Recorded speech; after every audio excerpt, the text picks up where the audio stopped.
Okay, so what does the Bible say are like the attributes of a man Okay. Yeah. So, different from women? right. Yeah. To be honest with you, there's not really like one place that says like a man should be ... or a man should do ... Okay. In terms of like, here's all the attributes of a man. It's interesting because for women in Proverbs 31, Mm-hmm. it does seem to paint a picture of like this, like if a woman was, if a woman was absolutely perfect in everything that she did and all that she was, this is what it would look like, right? Mm-hmm. Proverbs 31. And we really don't have that, to be quite honest with you, for men in the Bible. There's not like a passage that says That's because everyone in the Bible was a man. men should be ... The Bible was a total sausage fest. Dear God. So there's I think when you look throughout the Bible, though, there's this narrative of men being leaders, of being providers, of being protectors, of being teachers. And 1 Timothy 6 is probably a good one to go to in regards to Paul's exhortation to Timothy. And so when I go to 1 Timothy 6:11, it says, "But you, man of God, flee from these things." And the things that he's referring to is fleeing from the love of money, fleeing from false doctrine, so fleeing from being conceited, pride, free from slander, quarreling, being in constant disagreement. So flee from these things. And then he says, pursue righteousness, godliness, faith, love, endurance, and gentleness. Fight the good fight of the faith. And so none of these things are things that I think are like specific to men, Okay. Like in other words, we would call women to pursue righteousness, godliness, faith, love, endurance, and gentleness. It's just that here Paul specifically is telling men to do this, Timothy to do this. And so I think that, there's this call to live a godly life, but I really think it probably goes back more than anything for men to go back to that first, to the greatest commands of love God and love others. And again, that's not specific to men either, right? Women are called to do the same thing, but I just think here, especially for men, because if we're being honest too, like men typically don't, I don't know how to say it. We don't often value our spirituality or our godliness a lot.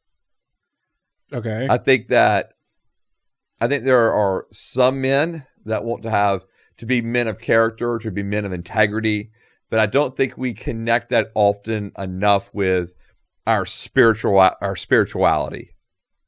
Okay. And so in loving God, like almost like that seems to be something that's not manly. And so I think because submitting to something is not manly? Yeah, I think so. Okay. I think, or yeah. So does that mean no men are going to heaven? No, because obviously there are those that love God and that do right. So I'm just saying that I think that oftentimes, as a man, we typically want to do things ourselves, be in control, right, and so submitting to another man seems kind of gay. Yeah, I mean, right. I mean, it's just like. So, for example, I had someone come up to me one time. I remember I was in college. I never heard of this before. So, he came up to me and goes, I'm in love with a man. Yeah. I was like, okay. And I'm talking to him, and he was like, he's the most incredible man ever. I'm like, okay. And then you said, sorry, I'm straight. No, and then he said. And then he said, aw, darn. No. And he went to the other end of the party. No. No. And so then he goes, yeah, I'm in love with Jesus. Right? I would have punched him. No punching him. But I just, but I do think that, that kind of like that idea though, men typically don't talk like that. Like the sense of, oh yeah, I love Jesus. Yeah. Like that's not, we don't say that kind of stuff often enough, as and we should. And so, as far as like attributes that are specific to like, so wait, how are men supposed to like do that then? What does it look like? Like, isn't it really hard for us to get down there and be like, yeah, I guess I'll do what you say? You know what I mean? Yeah. So why would he make it like this? Why would he make it like that if it's going to be that hard for us? Right. Well, but I think that it doesn't have to be like, it may express itself differently than the way that women love God. Okay. Right. It may not be. So for a lot of men, it may not be as emotionally driven, or it may not be, just may not look the same way. But, for a man to be able to say, you know what? Yes, I've been charged with working hard. I think that's one thing we can all agree on. Like like when Solomon's, that is submitting to God then. Yeah. When I work hard. Yeah. Like I'm being called to work hard. When we do this don't podcast. Don't be lazy. Yeah. But yeah. And that's kind of a point. Like, okay, I'm going to choose to work hard, but I know at the end of the day, like the Lord is the one who's providing the blessing from that. Okay. And that I want to work as unto the Lord. Okay. And so that in all my work, I want to do it unto the Lord. And I don't know how to do that. Yeah. What does that mean? Yeah. I think that's probably where we create separations, unfortunately, between what we do in sacred spaces and what we do in secular spaces. And we shouldn't. Huh? So, what I mean is, okay. What I mean is that, all right. So like, let's say that, you're out at your job and, you're, let's say, 8 to 5 o'clock job, right? Mm-hmm. Like you're doing that job, and it's almost like, well, I'm doing my job and I'm just going to go to work. I might not ever think about the Lord, may not think about God. I'm doing it. It's all on me. There's a lot of I in there. Mm-hmm. And all I'm saying is, but what if the posture was different? What if the posture was, Lord, thank you for this job. Thank you for the provision that it provides. Thank you that you can give me favor and promotion in this, like to have a perspective. But how is that submitting to God? How's that submitting to the Lord? Well, I think it's submitting to the Lord because we recognize that it's not just that I have this job, that the Lord has blessed me with this job, right? So the submitting part is doing my job good, and then knowing that God allows me to do this job while I do the job good. Yeah. And that we get blessed from it. Yeah. I don't think it has to be more complicated than that. Okay. Yeah. Like, so what did you have? Fine. What did you have in your mind about, like, what in your mind was like, what did it look like to submit? I don't know. Yeah. Just not that. Okay. Yeah.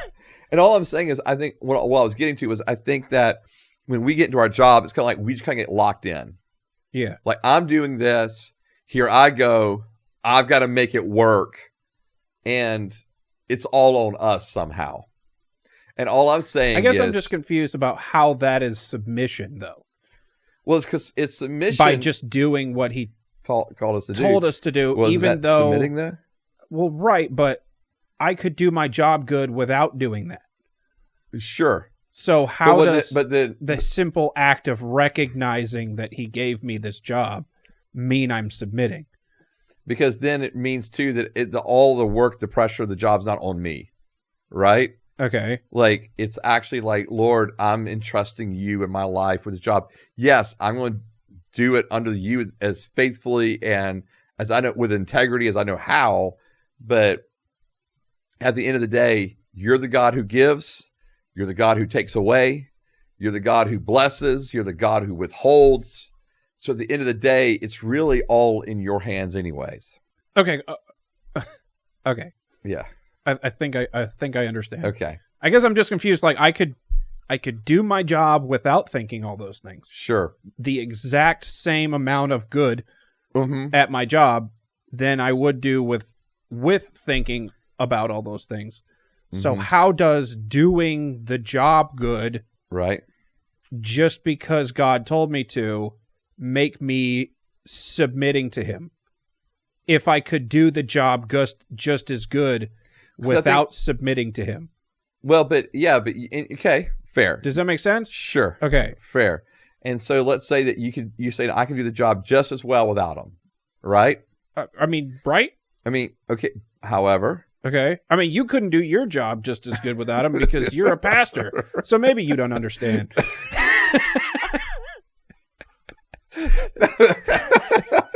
You'd suck at your job if God wasn't real. Right. Well, this is true. I would. It would be pretty terrible. Yeah. You wouldn't have a job. Oh, Lord. Yeah, I'd have just been an accountant in an accounting firm. Right. Okay. For Jesus. For Jesus. But that's even, okay, part of it, right? Like, so I'll use accounting because that's what I grew up with. So all my family, they're all accountants, right? Mm-hmm. And so you're dealing with people's finances, all that kind of stuff. I remember my dad before he got saved and after he got saved. Okay. Right. So he got saved in his 40s. Okay. Very successful businessman before, very successful businessman afterwards, right? Getting saved. But I also remember it was like after he got saved, he began to see and realize that all the weight and the pressure of that job was not on him. Okay. Right? That because he actually could hand that over, turn that over to the Lord. Like, Lord, the pressure, the weight, the need to make decisions, to make sure I'm giving right counsel to individuals, wasn't all just derived on his own knowledge. Okay. But Lord, I can trust you. I can submit to you. Those kind of things. So God knows accounting. Absolutely, God knows accounting, and so Dad's turning those things over. There were times where Dad would be in meetings with clients, and he'd call me and be like, "Hey, son, so I'm meeting with this client, and this situation is going on. Can you pray for us?" Okay. "Hey, son, this situation going on with my client, not just in his business but in his family. Would you mind praying for him, or for her?" And so, like, Dad began to see that even his own accounting wasn't just accounting per se, although obviously it wasn't, but it actually was an extension of him being able to share the Lord and care for people from the Lord, or by the Lord's strength. And it was like almost like became like a ministry for him, and it wasn't just about numbers. It was about people, and, even when we, and I thought my brother did just a fantastic job at my dad's funeral this summer. And because my brother works with my dad or worked with my dad. And my brother said, so many of you became, started as clients and you became friends. Mm-hmm. And that's why my dad he valued people so much. And he wanted to do the right things by them. And so, but just that difference of it having to all be on him versus, Lord, you can carry this burden with me. Mm-hmm. I think that's part of the submission, because my dad was good at the job before, right? He got saved. Yeah. My dad was super smart. My dad was he just knew this. He knew how to work with people and deal with people and serve people. He just knew how to do that. But it was like a whole nother element of, oh man, but Lord, and he even would admit that following that, he ran the business differently, that he experienced a whole lot more blessing out of that, Okay. And so anyways, I think that the idea of submission, yes, you can do your good job. You can do a good job without the Lord, but man, wouldn't it be more peaceful, more joyful with the Lord? And that's submitting these things to the Lord. Submitting to the Lord for men just means be a Christian. Mm-hmm. And try to be a better Christian. I think it means to be a Christian, acknowledge that the Lord is the one who provided you with all the things that you have, right? Mm-hmm. Like my dad was able to say, okay, it's not just that I'm smart. No, God blessed me this way, right? Like my dad was able to go, for him, he was, yes, my dad was super smart, but yes, my dad also realized, but the Lord gifted me this way. And so I think that you, as a man, no matter if you're, working, a blue collar job, a white collar job, whatever, right? We just acknowledge the Lord's given us gifts, and the Lord's given us grace, and the Lord's given us talents and skills and abilities. And really all of this comes from the Lord. So just realizing that is the submission part. That's what I'm not getting. Yeah. Okay. I think that's the beginning of the submission part. Okay. Right. Like, in other words, we recognize all those things, and then so then it's like, so God, we thank you for this. Yeah. And it's so therefore, Lord, I'm submitting my job, I'm submitting my life, I'm submitting my family, and I'm entrusting you with it. So me submitting to the Lord is waking up before I go to work and being like, thank you, God, for this job, even if I hate it. Sure. And then doing a good job. Yeah. And you can have that mindset. Just like I would have if I didn't wake up and go, God, thank you for this job. Yeah. I don't get it. I kind of get it, I guess. Yeah. So just be a good Christian and just be faithful. Just walk out with integrity and Christian character. Okay. Yeah. And again, but also it's a whole different scenario. Like, I'm not holding this myself, right? Okay. The Lord is providing this. All right. The Lord is blessing. The Lord can lead. The Lord can guide. The Lord can meet my needs. I just think it's so much. I think there's such a massive difference between everything being on my shoulders and me. There's a difference between that and then, Lord, it's with you. Yeah, but what if I don't care? Then you know what I mean? Yeah, like you just don't care about anything. Yeah, what if I don't care about my job, or don't like it? Right. Well, Lord, could you give me a job that I do like? Could you provide me with a job that I do enjoy? What if I don't care to have a job? Let me read Proverbs 6 again about being lazy. Yeah, all right. Right. Fine, I got you. Right. Or Paul saying, hey, if you don't work, guess what? Eat. You don't eat. Yeah. Yeah. Well, that's not true anymore.